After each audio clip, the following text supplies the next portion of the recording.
विश्वनाथ भगवान की, महाकालेश्वर भगवान की, ओंकारेश्वर भगवान की, कुबेरेश्वर महादेव की। हर हर महादेव, हर हर महादेव, हर हर महादेव। काशी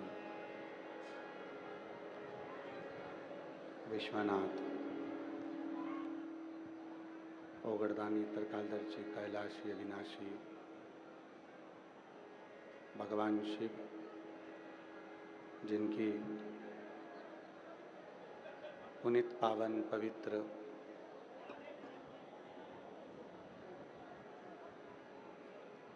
शिव महापुराण की कथा भगवान शिव की कृपा से, करुणा से, उनकी उदारता से श्रवण करने का सौभाग्य आप और हम सभी को प्राप्त हुआ है। बड़े भाग्यशाली हैं सभी शिव भक्त जो ये पवित्र पावन शिव महापुराण की कथा आप और हमको भटिंडा पंजाब की इस पवित्र पावन भूमि पर श्रवण करने का सौभाग्य मिला। और सबसे ज़्यादा भाग्यशाली हैं भटिंडा वासी जो तीसरी बार ये शिव महापुराण की कथा श्रवण करने का सौभाग्य प्राप्त हुआ है। कथा के मुख्य आयोजक श्री अमरजीत सिंह जी मेहता जी, पंजाब क्रिकेट एसोसिएशन के अध्यक्ष, एक बार जोरदार ताली बजाएं इनके लिए जिन्होंने इस पवित्र कथा को तीसरी बार आयोजित किया। साथ ही श्री पदमजीत सिंह जी मेहता जी, मेयर भटिंडा पंजाब से, जो इस कथा के सूत्रधार बने और इस कथा को दिव्यता से आयोजित करवाया। एक बार जोरदार ताली बजाकर उनके लिए भी साधुवाद।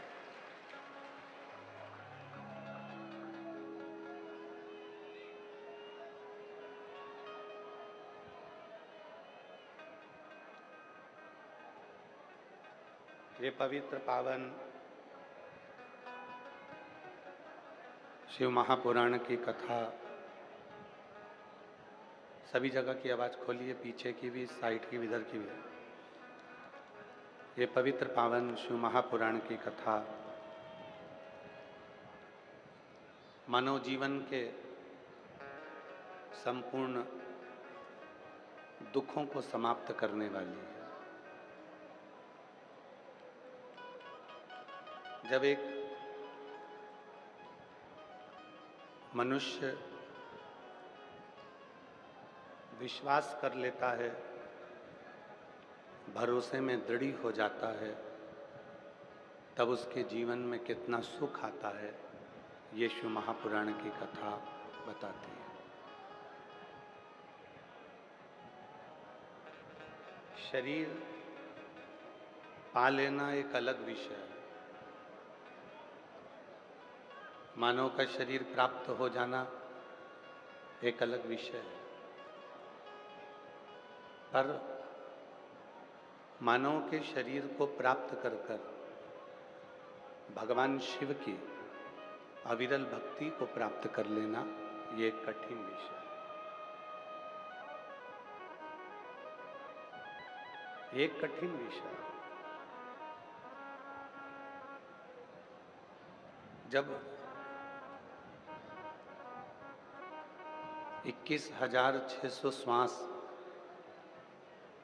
प्रतिदिन मानव के शरीर से निकलती है और ये 21,600 श्वास जो मानव के शरीर से निकलती है, ये प्रत्येक श्वास हमें एक प्रेरणा देती है। प्रत्येक श्वास ये हमको एक प्रेरणा देती है कि मैं आपके शरीर में प्रवेश भी कर रही हूं और निकल भी रही हूं।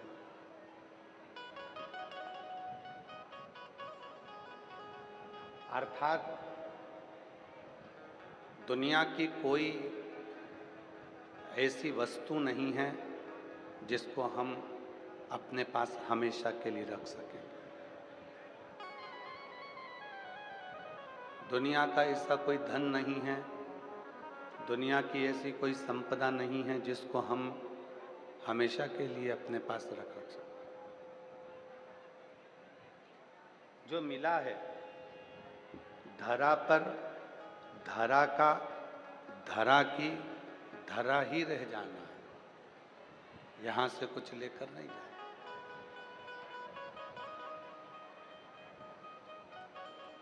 यहीं पर छोड़, पर उसके साथ में जब हमको सब संसार सागर में से लिया है और संसार सागर में ही छोड़ना है, तो उसके साथ क्यों ना भगवान की अविरल भक्ति को प्राप्त किया जाए। गुरु नानक देव जी बाले से कहते हैं, बाले हर एक में उस रब को देखो जिसमें सबका नूर है। सबके भीतर वही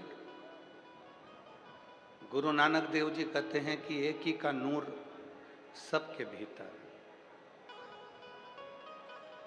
कोई दूसरा नहीं है।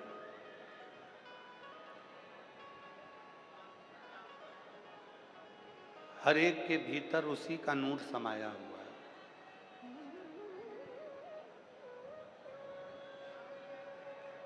तो बाले के मन में आया, क्या ये सत्य हो सकता है?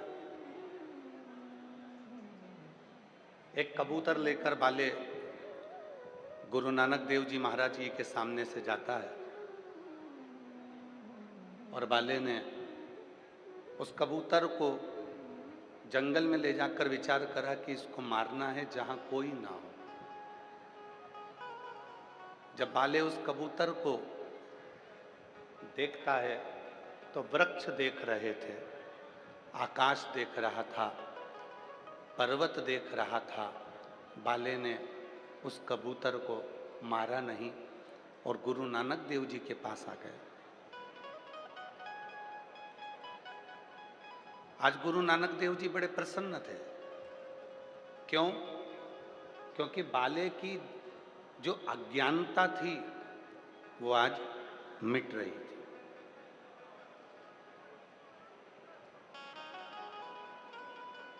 और जब जीवन में अज्ञानता मिटे तो समझ लेना कि आप जिंदगी में फतेह कर लिए। इसीलिए कहते हैं वाहे गुरु जी दा खालसा, वाहे गुरु जी दी फतेह। अज्ञानता मिटे तो समझो कि फतेह हो गई।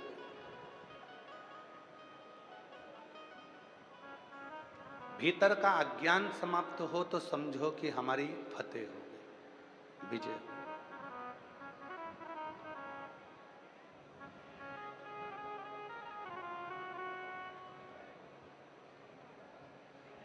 जब तक ये अज्ञानता हमारे अंदर भरी हुई है कि ये मेरा है, वो उसका है, ये मेरा है, वो उसका है, ये घर इसका है, गाड़ी इसकी है, बड़ी गाड़ी इसकी है तो छोटी गाड़ी इसकी है, वो गाड़ी इसकी है, घड़ी उसकी है, सामान उसका है, ये सामान उसका है, वो सामान उसका है।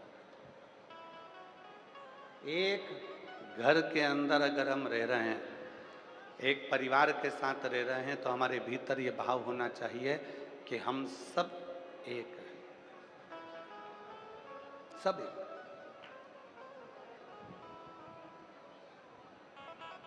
वृक्ष पर फल ज्यादा लग जाते हैं तो डाली नबती है और नबकर टूट जाती है। फल ज्यादा लगे पेड़ पर तो डाली टूट गई। जब धन बढ़ता है, संपदा बढ़ती है, वैभव बढ़ता है तो अहंकार भी बढ़ता है, अभिमान भी बढ़ता है। और वो अभिमान जब बढ़ता है तो रिश्ते टूट जाते हैं, संबंध टूट जाते हैं। भगवान देवाधिदेव महादेव, भगवान शिव, भगवान शंकर, एक बार भगवान उमा महेश का बड़ा सुंदर संवाद है। आज संपूर्ण देश में मारवाड़ी माहेश्वरी समाज को हम बधाई देते हैं महेश नवमी की। आज संपूर्ण मारवाड़ी माहेश्वरी समाज में सुंदर आज महेश नवमी है, जिस दिन माहेश्वरी समाज की उत्पत्ति का दिन है। हम संपूर्ण मारवाड़ी माहेश्वरी समाज को बहुत बहुत साधुवाद देते हैं आज महेश नवमी की। एक बार आप भी जोरदार ताली बजाकर साधु करें। एक बार भगवान महेश ने, शंभु पीछे हुआ, एक बार भगवान महेश ने माता उमा जी से कुछ बातें कही।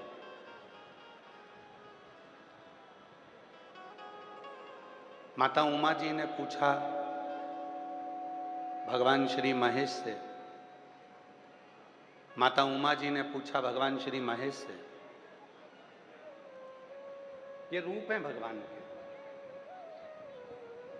माता उमा भगवान श्री महेश से श्री शैलम के पर्वत पर बैठकर पूछती हैं,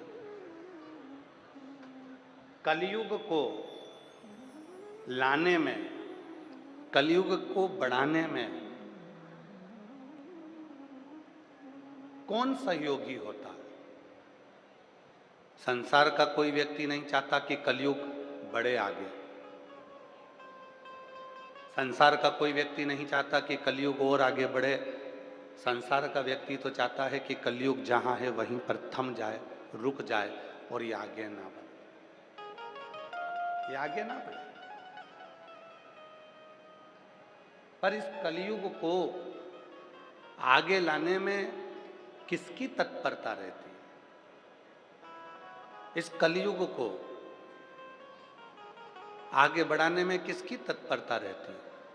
तो भगवान शंकर, भगवान श्री महेश माता उमा जी से कहते हैं, उमा, पहले नंबर पर है स्त्री, दूसरे नंबर पर है पुरुष, तीसरे नंबर पर है गुरु और चौथे नंबर पर है इंसान।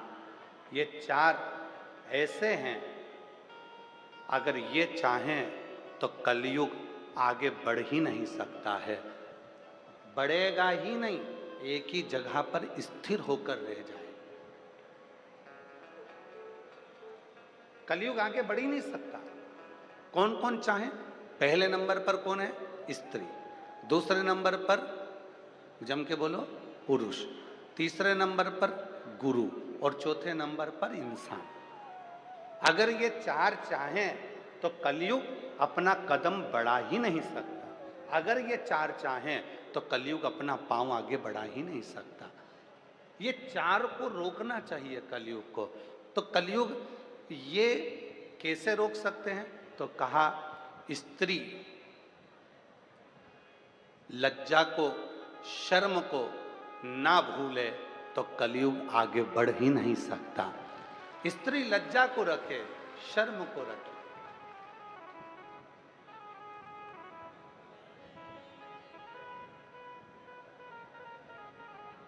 पंजाब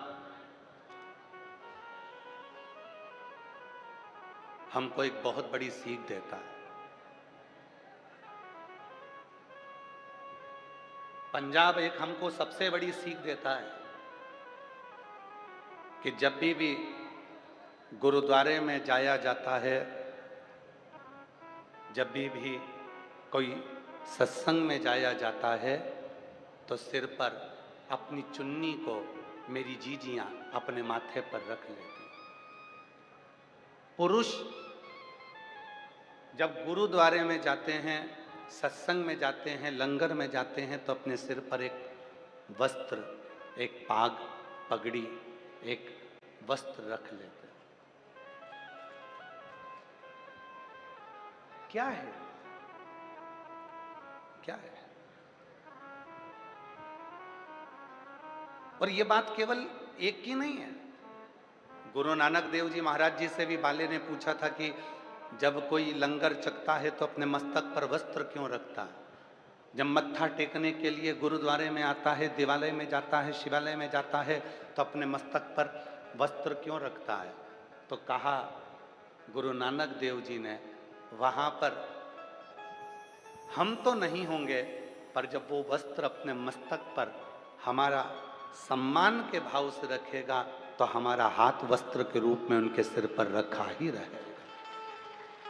जो बोले सो निहाल। वो हस्तकमल है हमारा जो सिर पर रखा। स्त्री लज्जा ना छोड़े, स्त्री शर्म ना भूले, शर्म को ना छोड़े। और जब स्त्री अपनी शर्म को, लज्जा को नहीं छोड़ती है तो कलयुग आगे बढ़ता ही नहीं है। दूसरे नंबर पर है पुरुष। स्त्री लज्जा ना छोड़े, पुरुष संस्कार ना छोड़े। पत्नी है, आदर करो। माता पिता हैं, सम्मान करो। छोटी बहन है, बड़ी बहन है, आदर करो। बुआ है, आदर करो। नानी है, आदर करो। दादी है, आदर करो। एक पुरुष जब अपने संस्कारों को पकड़ कर रखता है, संस्कारों को नहीं भूलता है, संस्कार नहीं छोड़ता है, तो कलयुग भी आगे बढ़ता ही नहीं है। पुरुष के हाथ में भी है कलयुग को थोड़ा रोक दे। पुरुष के, स्त्री लज्जा ना भूले, शर्म ना भूले, पुरुष संस्कार ना भूले। संस्कार, नानी का मान क्या होता है, दादी का मान क्या होता है, बुआ का मान क्या होता है, बहन का मान क्या होता है, माँ का मान क्या होता है, मामी का मान क्या होता है, मामू का मान क्या होता है, एक मामा का मान क्या होता है, सबका सम्मान क्या होता है, ये पुरुष कभी ना भूले, अपने संस्कारों में ढल कर रहे तो निश्चित है ये कलयुग आगे नहीं बढ़ता। कलयुग नहीं। तीसरे नंबर पर है गुरु। कलयुग को रोकने में गुरु की सबसे बड़ी प्रधानता है। क्या? स्त्री लज्जा ना छोड़े, शर्म ना छोड़े, पुरुष संस्कार ना छोड़े और गुरु अपना धर्म ना छोड़े, तो फिर ये कलयुग आगे बढ़ ही नहीं सकता। आज गुरु क्या कर रहे हैं? आज गुरु क्या कर रहे हैं? स्वयं को भगवान बनाने में सोशल मीडिया में इतना आगे आ गए कि खुद को भगवान कैसे बनाया जाए, बस गुरु एक ही काम कर रहे हैं, अपने आप को भगवान बनाने का प्रयास कर रहे हैं। गुरु अपना धर्म ना छोड़े। गुरु अपने धर्म से वंचित ना हो। कलयुग आगे नहीं बढ़ सकता अगर गुरु अपना धर्म ना छोड़े। आज संसार के इतने सारे गुरु हैं, रोज टीवी खोलो, रोज कहीं का ना कहीं का मिलेगा। सोशल मीडिया पे, यूट्यूब पर, इंस्टाग्राम पर, फेसबुक पर, खूब सोशल मीडिया पर लाखों लाखों करोड़ों रुपए खर्च कर दो और फेमस हो जाओ, और फेमस होकर खुद की पूजन चालू करवा दो, खुद का प्रचार जाता चालू करवा दो, खुद भगवान के रूप में पूजना चालू करवा दो। आज के गुरुओं ने स्वयं को भगवान मानना प्रारंभ कर दिया, स्वयं को। और शिव महापुराण की कथा क्या कर रही है? शिव कथा क्या कर रही है? गुरु अपना धर्म ना छोड़े। गुरु का क्या कर्तव्य है? ईश्वर को ईश्वर रहने दे, भगवान का भजन करवाए, स्मरण करवाए, कीर्तन करवाए और स्वयं को भगवान ना माने, स्वयं को भगवान की तरह पूजन ना कराए, ये गुरु का सबसे बड़ा धर्म और कर्म है। स्वयं ईश्वर नहीं है।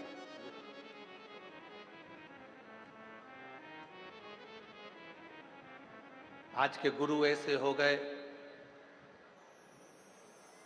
स्वयं को ईश्वर का प्रतीक मानने लगे कि हम भगवान हैं, हमारी पूजन करो, आरती उतारो, हमारा दर्शन करो, हमको ही केवल भजो। ये सोशल मीडिया के गुरु हैं।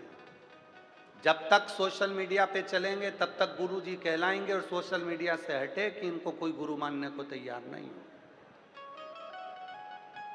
और इस व्यासपीठ से, भटिंडा की इस पवित्र भूमि से हम निवेदन करना चाहेंगे, भटिंडा की इस पवित्र धरा से भटकना छोड़ दो।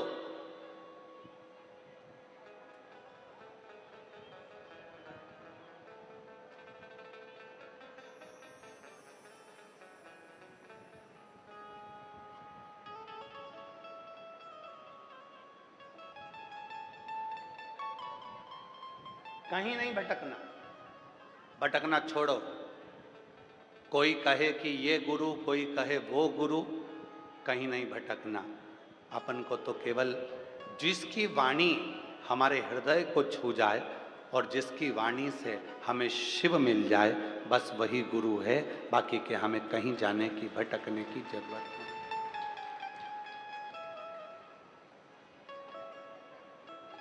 कितना सुंदर व्याख्यान है महाराज जी। सिख धर्म के अंतर्गत कोई यहाँ वहाँ ना भटके, इसलिए कह दिया गया कि गुरु ग्रंथ साहिब ही गुरु हैं। ग्रंथ को गुरु बना लिया, गुरु वाणी को गुरु बना लिया कि भटकना नहीं है हमको, हमको यहाँ वहाँ जाना नहीं, हमको डोलना नहीं है।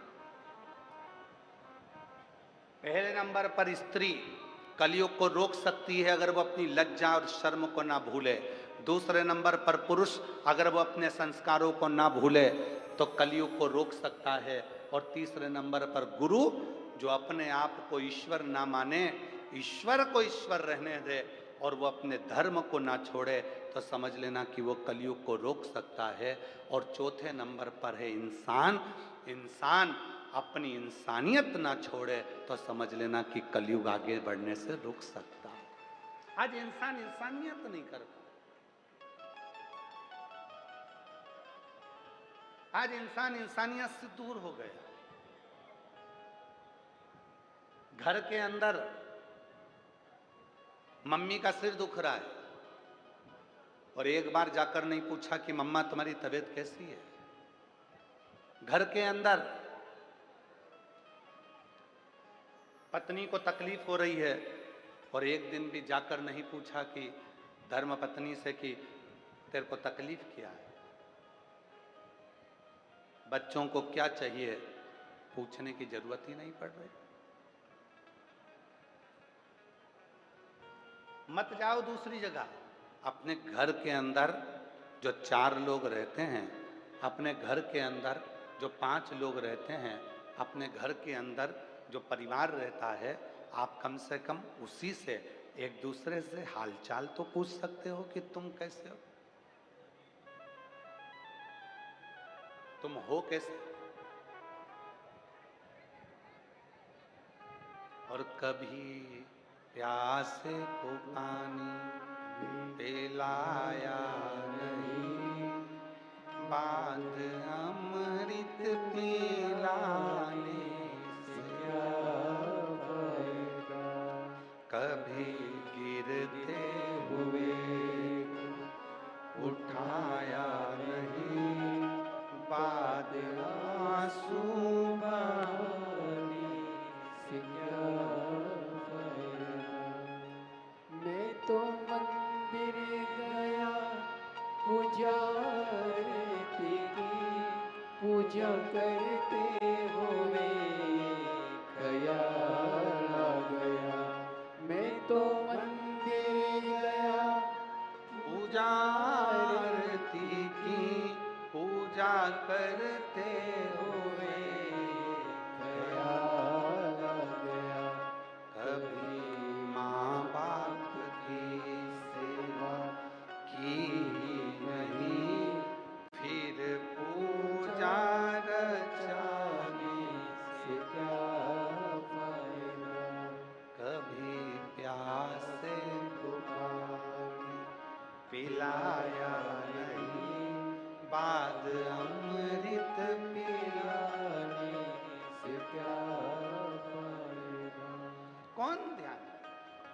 हैं अपने साथ उनका स्मरण करो। हम क्यों यहाँ वहाँ डोलते हैं? क्यों? किस लिए?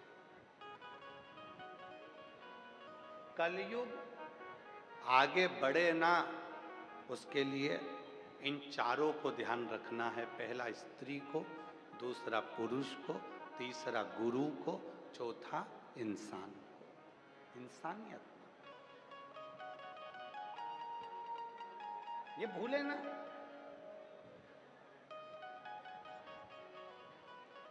चश्मा कथा में रह गया ना, कोई बात नहीं।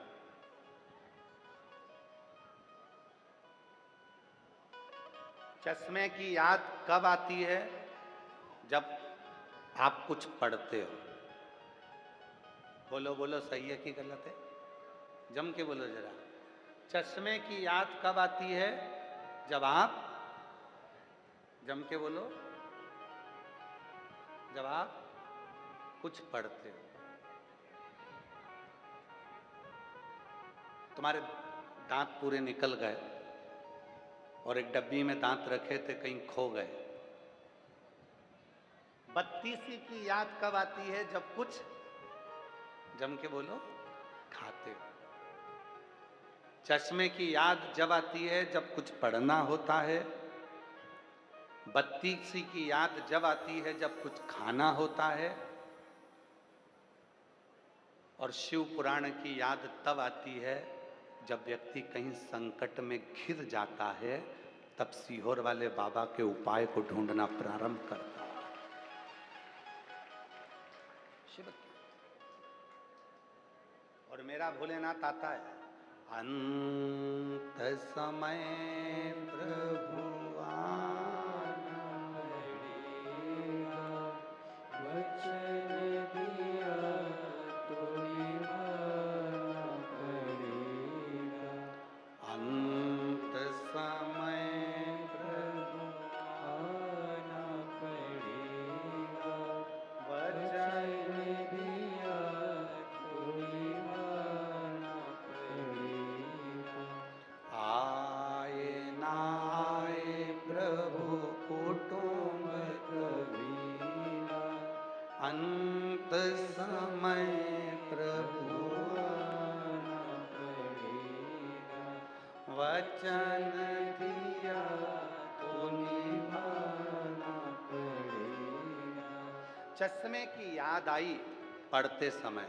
चश्मा कहीं खो गया, कोई बात नहीं। बत्तीसी दांत कहीं खो गए, कोई बात नहीं। पर यदि गाड़ी की चाबी, घर की चाबी कहीं खो गई तो क्या करोगे? घर जाकर खड़े रहोगे, फोन लगाओगे, बुलाओगे चाबी वाले को ताला खोलने के लिए?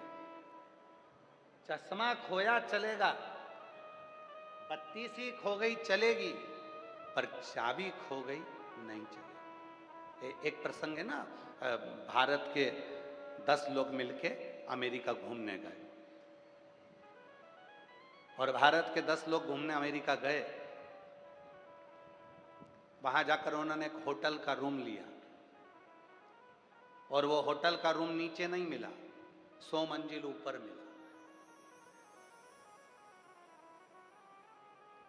एक व्यक्ति ने कहा, क्यों मैनेजर साहब, इतनी ऊपर कमरा दे रहे हो, उसकी जगह नीचे का दे दो। नहीं नहीं, 100 मंजिल ऊपर है, चाहिए? ठीक है, जाना आना, लिफ्ट लगी है, चले जाना, ठीक है। 100 मंजिल ऊपर कमरा ले लिया। वो भारत के गए हुए 10 लोग घूमने फिरने जाने लगे, आने लगे, लिफ्ट का बटन दबाते, चले जाते, आ जाते, बस यही चलता रहा। एक दिन वो शॉपिंग मॉल से शॉपिंग कर कर आए, अपने होटल के रूम के लिए आए। नीचे खड़े होकर उन्होंने लिफ्ट की बटन दबाई, पर लिफ्ट नहीं चल रही थी। मैनेजर ने कहा, आज लाइट नहीं है। लाइट नहीं है, फिर 100 मंजिल ऊपर कैसे जाएंगे? तो मैनेजर ने कहा कि यह सीढ़ियां बनी हुई है, सीढ़ियों से चढ़ जाओ। अब वो 10 लोगों ने विचार करा 100 मंजिल ऊपर सीढ़ियों से चढ़ेंगे कैसे। तो इतने में उस मैनेजर से कहा कि हमको नीचे का कोई कमरा खोल दो, हम जरा आराम कर लेंगे और वो हम बाद में चले जाएंगे। नहीं नहीं, उसका चार्ज अलग लग जाएगा, तुम्हें ऊपर जाना। अब 10 व्यक्ति ने विचार करा चढ़ेंगे ऐसे, तो क्या चले जाएंगे। एक काम करो, अपनी अपनी कोई बात निकाल दो, अपनी अपनी दुख भरी कथा कहना चालू करो, अब भी पहुंच जाएंगे। पहले ने अपनी दुख भरी कथा कही, 10 मंजिल ऊपर पहुंच गए। दूसरे ने अपनी दुख भरी कथा कही, 20 मंजिल ऊपर पहुंच गए। तीसरे ने अपनी दुख भरी कथा कहना चालू करी, 30 मंजिल ऊपर पहुंच गए। पांचवें ने कही 50 मंजिल, छठे ने कही 60 मंजिल, आठवें ने कही 80 मंजिल ऊपर पहुंच गए। 90 व्यक्ति ने कथा कही, 90 मंजिल ऊपर पहुंच गए। अब 10वें व्यक्ति से कहा तू अपनी दुख भरी कथा कह। उसने कहा मैं अपनी दुख भरी कथा कहूंगा तो तुम सब रो पड़ोगे, तो तेरी दुख भरी कथा है ऐसी क्या। तो कहा मेरी दुख भरी कथा केवल इतनी है कि कमरे की चाबी नीचे रह गई है। तो कमरे की चाबी नीचे, चढ़ गए ऊपर। 80-90 मंजिल ऊपर चढ़ने के बाद याद आया कि कमरे की चाबी नीचे रह गई। कमरे की चाबी नीचे रह गई। 80-90 मंजिल चढ़ने के बाद आया कि कमरे की चाबी तो नीचे रह गई। बस यही शिव पुराण कहती है, बहुत उन्नति की सीढ़ी पर चढ़ो, धन वैभव कुर्सी पद प्रतिष्ठा सत्ता सब कुछ आपको मिले, पर याद रखना शिव पुराण रूपी चाबी नीचे मत भूल जाना। शिव पुराण की चाबी यदि तुम्हारे पास है तो दुनिया का सारा खजाना तुम्हारे पास है, सब कुछ।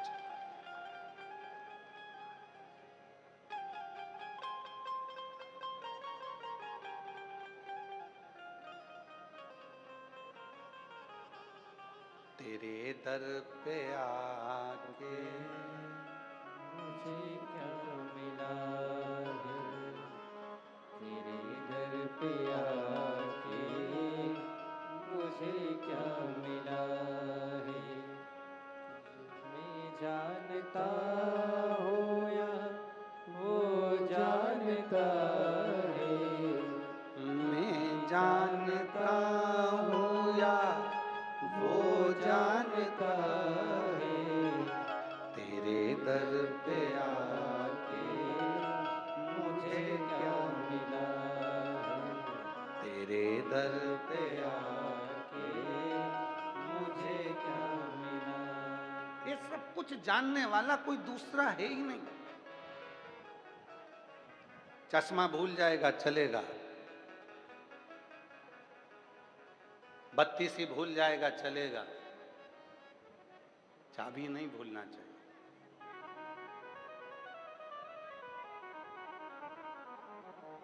बिल्कुल मत भूलो शिव का नाम, भगवान शंकर का स्मरण,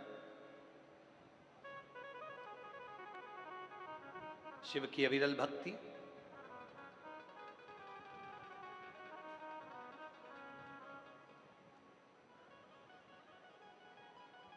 एक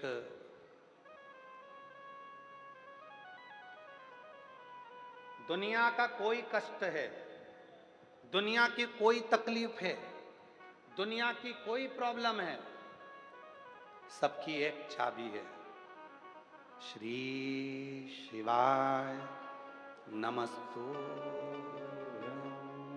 श्री शिवाय नमस्तु।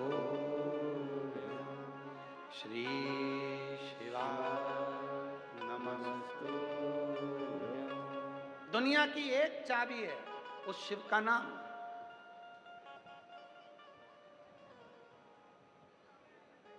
बोल बम का नारा है,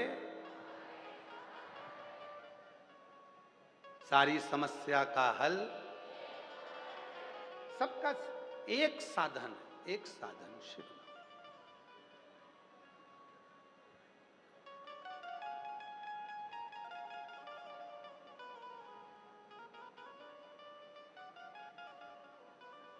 आज एक प्रसंग स्मरण में आ रहा है। एक हमारे साथ में पढ़ने वाला एक प्रवीण गोस्वामी जी,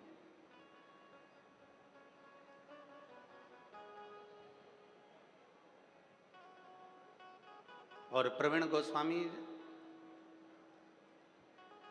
8th क्लास में साथ में था और पढ़कर उनके पिताजी नौकरी में थे तो वो दिल्ली विवेक विहार चले गए।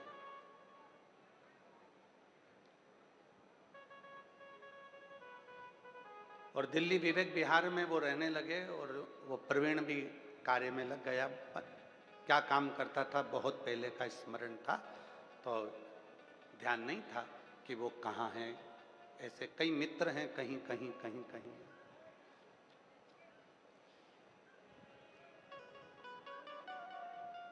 कई लोग हैं।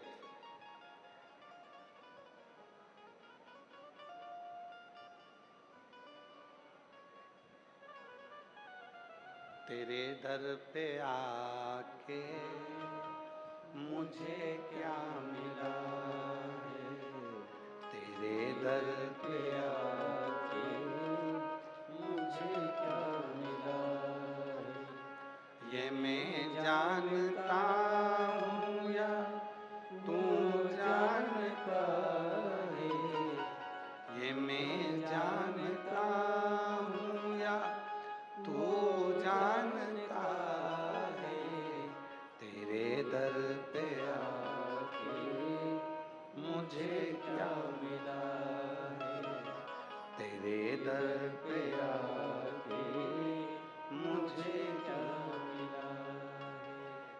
तेरी रहमतों का एक आसरा है, तेरी रहमतों का एक आसरा है, तेरी रहमतों का एक आसरा है, तेरी रहमतों का एक आसरा है, ये मैं जानता हूँ या तो जानता है, ये मैं जानता हूँ या वो जानता है, तेरे दर पे आके मुझे क्या मिला है, तेरे दर पे आके मुझे क्या मिला है।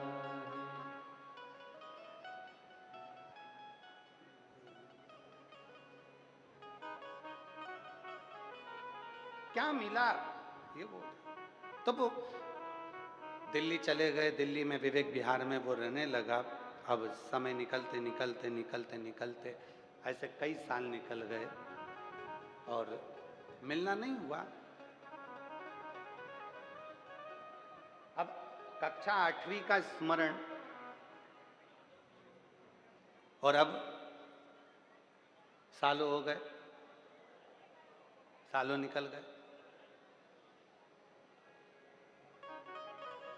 कोरोना काल में उसका खूब अच्छा काम था, कोई फैक्ट्री मैक्ट्री आदि का आदि बहुत अच्छा काम काज था। और हमको मालूम नहीं था कि कोई फैक्ट्री मैक्ट्री और आदि का आदि काम इसका ट्रांसपोर्ट वगैरह का है। और वो 2,84,00,000 रुपए के कर्जे में वो आ गए। और हमसे तो कभी मिला नहीं, 8th क्लास के बाद में कभी उसका और हमारा मिलना हुआ नहीं, कभी नहीं मिले। कोरोना काल आया, व्यापार नीचे गया, पूरे कोरोना में वो कर्जे में हो गया। कर्जे में होने के बाद उसकी धर्म पत्नी भी बच्चों को लेकर मायके चली गई।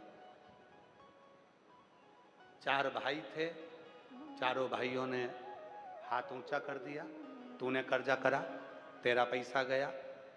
और भाइयों ने भी साथ छोड़ दिया।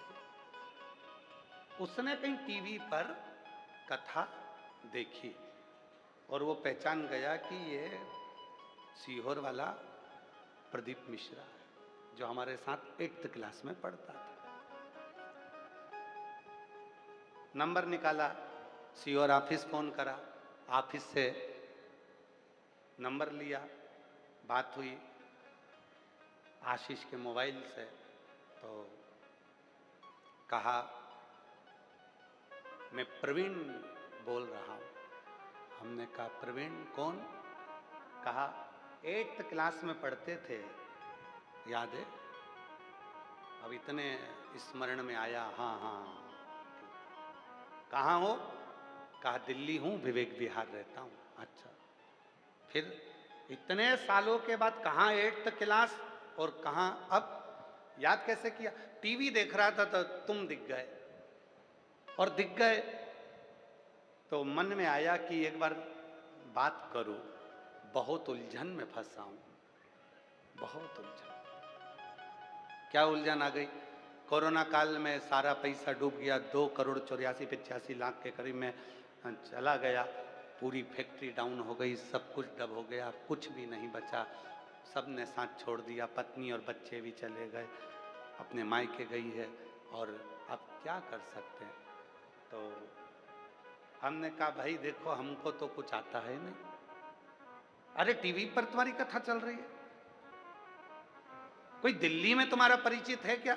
उससे कभी मिलवा दो, कोई सपोर्ट मिल जाए, सहयोग मिल जाए। तो हमने कहा भैया हमारा तो एक ही परिचित है, श्री शिवाय नमस्तुभ्य, एक ही परिचित है,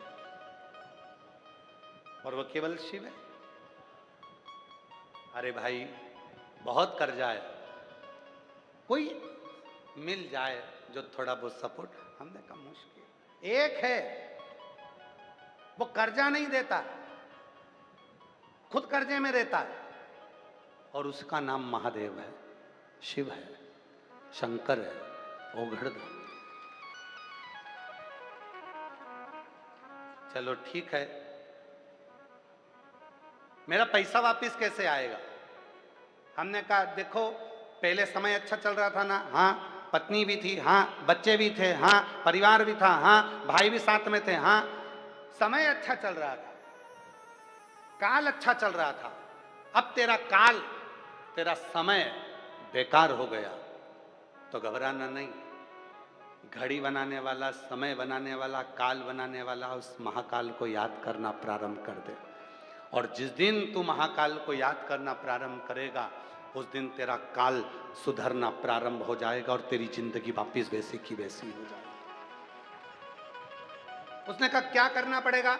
हमने कहा प्रदोष का समय हो, प्रदोष का समय। तो उसने कहा प्रदोष का समय कब होता है? तो हमने कहा शाम का समय, सूर्य डूब रहा हो, उस समय पर चंद्र अपनी जगह पर आ रहा हो, और प्रदोष का जो समय होता है, दोनों के मिलन का जो समय होता है, उस समय पर बस एक लोटा जल सामने भरकर तैयार रख और आवाज लगा, काल हर, कष्ट हर, दुख हर, दारिद्र हर, खुशी की लहर कर, नमः पार्वती पते हर।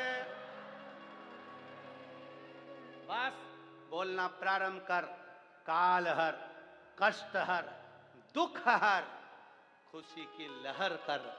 उसने कहा इसके बोलने से कष्ट कट जाएगा।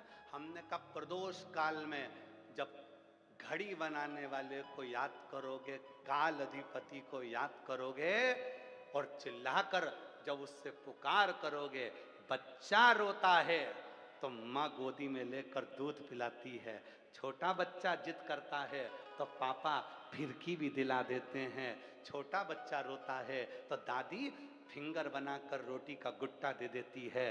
और तू अगर दिल से पुकारेगा, काल हर, कष्ट हर, दुख हर, दारिद्र हर, खुशी की लहर कर, नमः पार्वती पते हर। जब तू बोलना प्रारंभ करेगा, तेरा कष्ट भी हरेगा, काल भी हरेगा, दुख भी हरेगा, दारिद्र भी हरेगा, और खुशी की लहर करेगा। उसने नियम बना लिया, शाम के समय पर चिल्लाता, शिव जी को आवाज लगाता, शिव जी को। आप कभी विवेक विहार जाएं कॉलोनी में, तो वहां पर वो गली नंबर मेरे स्मरण में नहीं, वहां जाकर पूछेंगे कि भाई शाम को प्रदोष काल में कोई चिल्लाता है क्या? कहाँ एक आवाज आती है इसकी छत पे से, काल हर, कष्ट हर, दुख हर, वहां से आवाज आती है। कर्जे में हो गया था, अब वापिस 3-3 फैक्ट्री का मालिक हो गया, क्योंकि काल चक्र घूम गया, वापिस काल चक्र।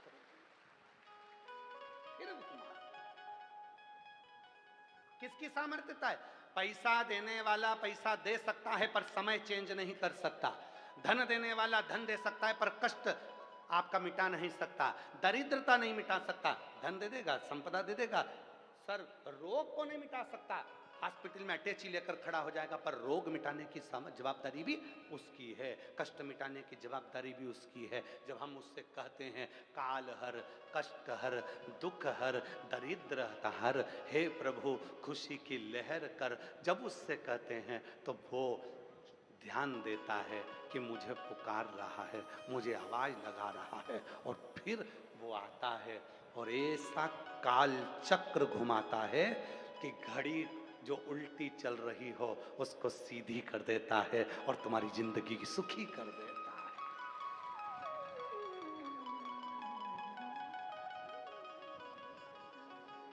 सुखी कर। कब याद किया उसने? कक्षा 8वीं में पढ़ता था और टीवी पर देखा कोरोना काल में, तब याद आई कि हाँ प्रदीप जी है, बात करते हैं उनसे। क्यों लगाया? कोई दिल्ली में उनका परिचित होगा। हे भैया, हमारे दो ही रिश्ते, हमारे दो ही रिश्ते,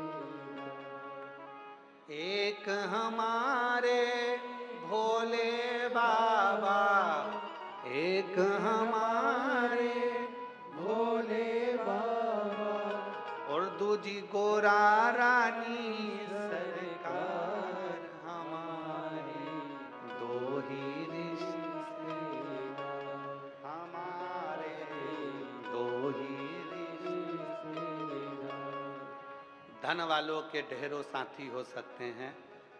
कई लोग कहते हैं सियोर वाले बाबा आपके बहुत धनपति रिश्तेदार परिचित पहचान वाले होंगे, तो हम सत्य कहें ना मेरी जीजियों, हमारे तो भोले बाबा और पार्वती मैया और दूसरी मेरी जीजी और मेरे जीजा, बस यही मेरे रिश्तेदार हैं, यही मेरे बाबा के प्रेम। और धन नहीं, संपदा नहीं, दौलत नहीं।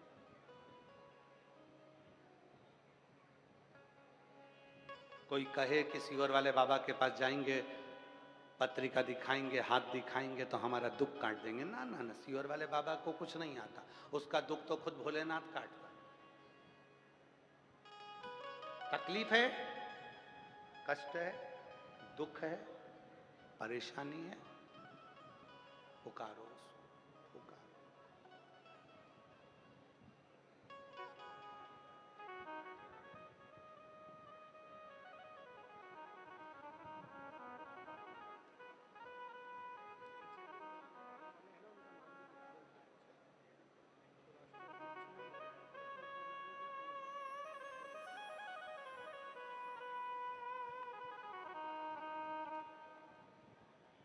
उसको पुकारो। एक बार सब प्रेम से बोलो, काल हर, कष्ट हर, दुख हर, दारिद्र हर, खुशी की लहर कर, नमः पार्वती पते हार हार महा। हमारे जीवन के सारे कष्ट को हर ले, काल को हर ले, दुख को हर ले, परेशानियों को हर ले, तकलीफों को हर ले, सर्व रोग को हर ले, सर्व पाप को हर ले, और खुशी की लहर कर दे मेरे शिव। खुशी।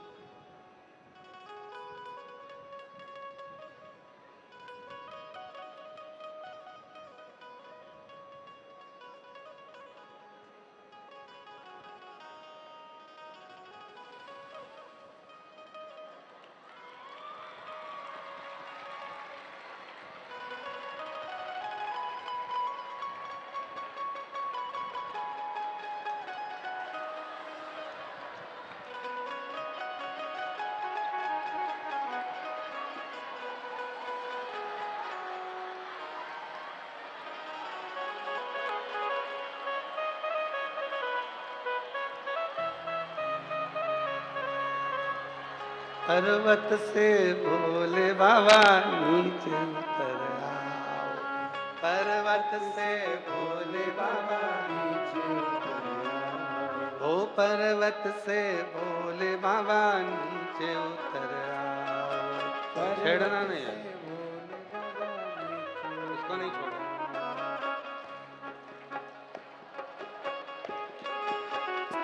ओ देर ना लगाओ भोला, देर ना लगाओ, देर ना लगाओ भोला, देर ना लगाओ।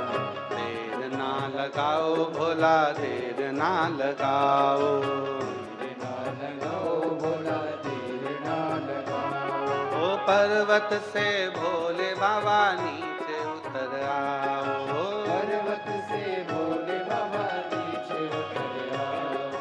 पर्वत से बाबा नीचे उतर आओ। ओ पर्वत से भोले बाबा नीचे उतर आओ। ओ देर ना लगाओ भोला, देर ना लगाओ। देर ना लगाओ भोला, देर ना लगाओ। देर ना लगाओ भोला, देर ना लगाओ।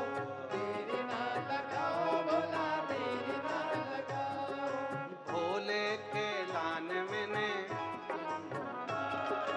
भोले के लान में ने गंगा जल, भोले के लान में ने गंगा जल मंगाया।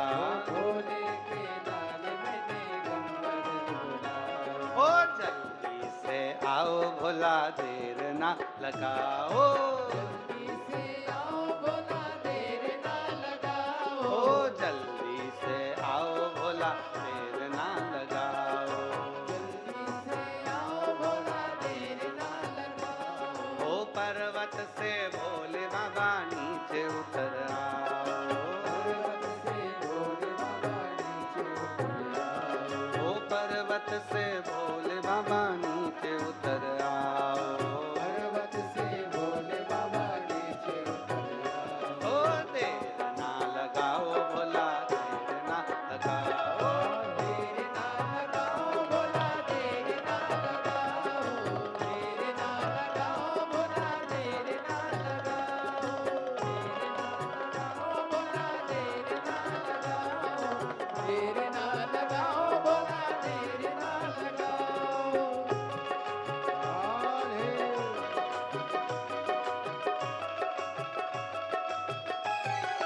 शंभो।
भोले के लाने मैंने भोजन बनाया।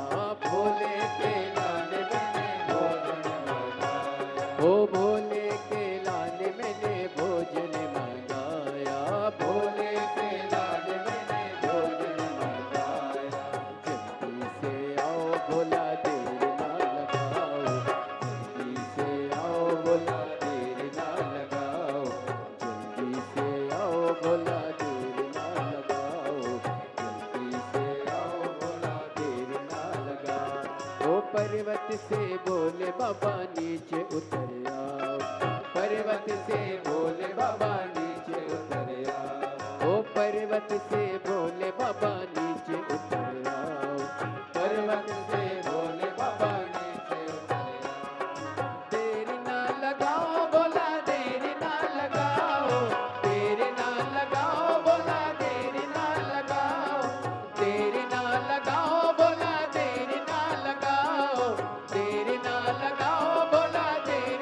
लगाओ।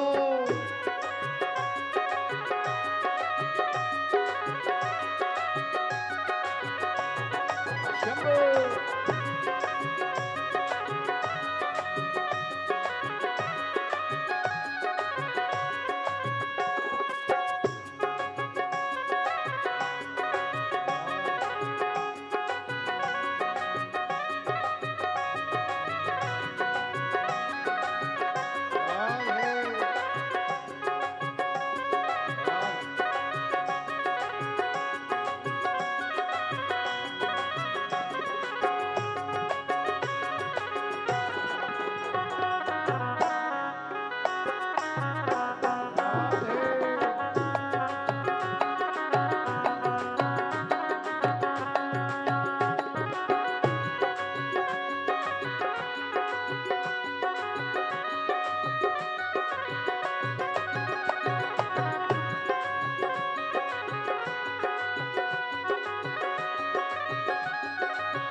भोले के लाने मैंने चूरमा मंगाया, भोले के लाने मैंने चूरमा मंगाया। ओ भोले के लाने मैंने चूरमा मंगाया, भोले के लाने मैंने चूरमा मंगाया।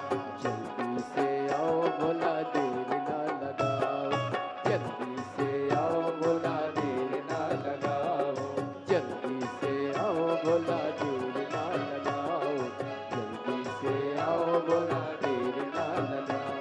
ओ पर्वत से भोले बाबा नीचे उतर आओ, पर्वत से भोले बाबा नीचे उतर आओ। ओ पर्वत से भोले बाबा नीचे उतर आओ, पर्वत से भोले बाबा नीचे उतर आओ। देर ना लगाओ भोला देर ना लगाओ, देर ना लगाओ भोला देर ना लगाओ, देर ना लगाओ भोला देर ना लगाओ, देर ना लगाओ भोला देर ना लगाओ।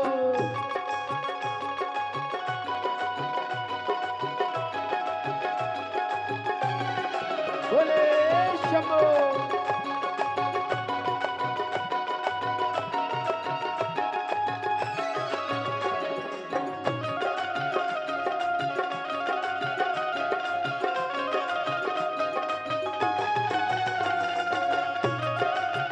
हमारे बीच में श्री मनीष सिंह जी सिसोदिया जी, पूर्व उप मुख्यमंत्री दिल्ली पंजाब प्रभारी, हमारे बीच में पधारे हैं। एक बार जोरदार ताली बजाकर उनके लिए साधुवाद।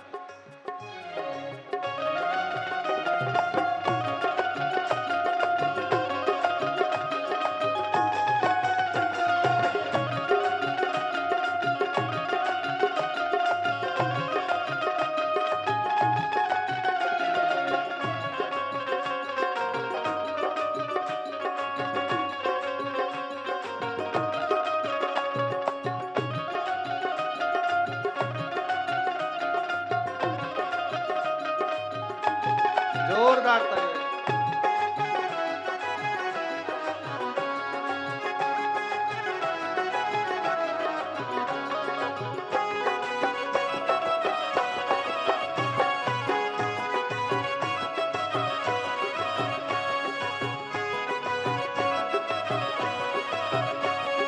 भोले के लाने मैंने सेजवा बिछाया, भोले के लाने मैंने सेजवा बिछाया, भोले के लाने मैंने सेजवा बिछाया, भोले के लाने मैंने सेजवा बिछाया। जल्दी से आओ भोला देर ना लगाओ, जल्दी से आओ भोला देर ना लगाओ, जल्दी से आओ भोला देर ना लगाओ, जल्दी से आओ भोला देर ना लगाओ। पर्वत से भोले बाबा नीचे उतर आओ, पर्वत से भोले बाबा नीचे उतर आए। ओ पर्वत से भोले बाबा नीचे उतर आए। पर्वत से भोले बाबा नीचे उतर आए। देर ना लगाओ बोला देर ना लगाओ। देर ना लगाओ बोला देर ना लगाओ। देर ना लगाओ बोला देर ना लगाओ। देर ना लगाओ बोला देर ना लगाओ।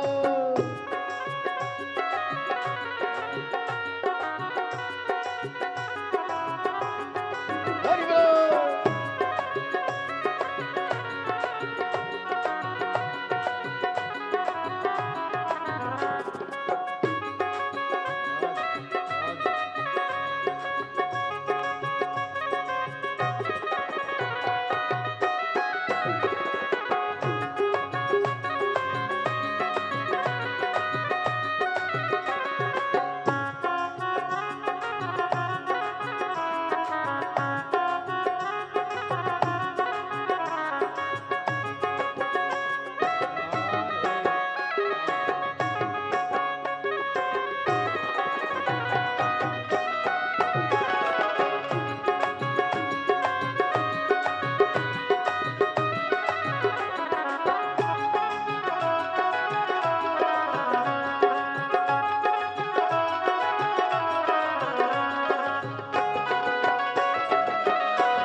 भोले के लाने मैंने चूरमा मंगाया। ओ भोले के लाल मैंने चूरमा मंगाया।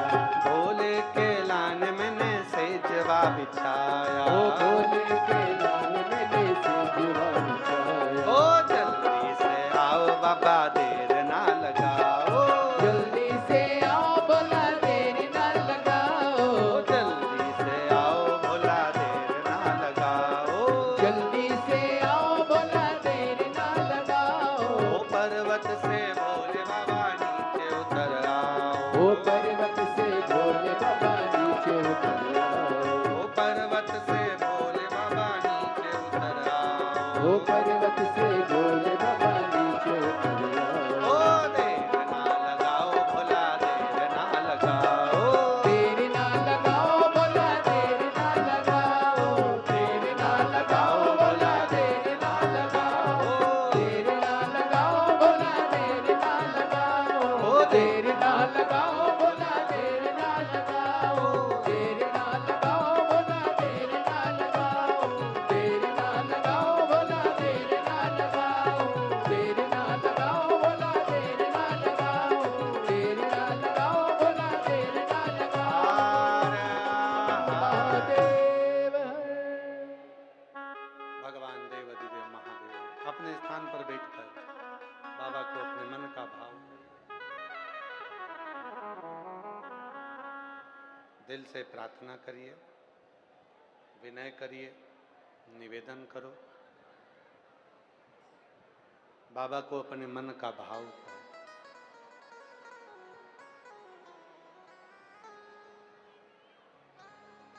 ये कथा कल 24 तारीख को सुबह 8 बजे से 11 बजे तक होकर विराम हो जाएगी। कल कथा का समय प्रातः 8 बजे से 11 बजे तक रहेगा। 24 जून को ये कथा विराम होगी, जो 18 जून से प्रारंभ हुई है। टीवी पर कथा का समय यही 2 बजे से 5 बजे तक रहेगा। भटिंडा पंजाब में कथा का समय कल सुबह 8 बजे से 11 बजे तक रहेगा। इसके बाद 8 जुलाई से 14 जुलाई तक ऑनलाइन शिव महापुराण की कथा दोपहर में 2 बजे से 5 बजे तक रहेगी, जिसको आप अपने अपने घर पर रहकर श्रवण कर सकेंगे। 24 जुलाई से 29 जुलाई तक गुरु पूर्णिमा महोत्सव, शिव दीक्षा महोत्सव सीहोर कुबरेश्वर धाम पर रहेगा। 28 जुलाई तक, 24 से 28 जुलाई तक 5 दिवसीय शिवपुराण की कथा गुरु पूर्णिमा महोत्सव की सीहोर में रहेगी कुबरेश्वर धाम पर। 29 जुलाई को शिव दीक्षा गुरु दीक्षा महोत्सव रहेगा। 30 जुलाई से 1 महीने तक सीहोर कुबरेश्वर धाम का कावड़ मेला प्रारंभ हो जाएगा, जहां पर आप सब आकर बाबा को कावड़ चढ़ा सकेंगे। और 25 अगस्त को प्रदोष, भौम प्रदोष की मंगलवार के दिन प्रदोष की कावड़ सुबह 9 बजे माँ सीवन के तट से 11 किलोमीटर दूर कुबरेश्वर धाम तक जाएगी। ऐसे कथाओं का क्रम रहेगा और आप और हम सब लाभान्वित होंगे। हृदय से बाबा को अपने मन की बात कहिए, दिल से प्रार्थना करो, निवेदन करो, विनय करो, विनती करो। बाबा को अपने मन का भाव कहो और निवेदन करिए।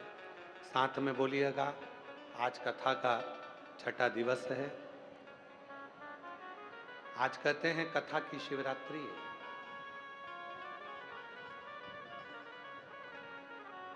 बाबा को अपने मन का भाव कहिए, प्रार्थना करिए।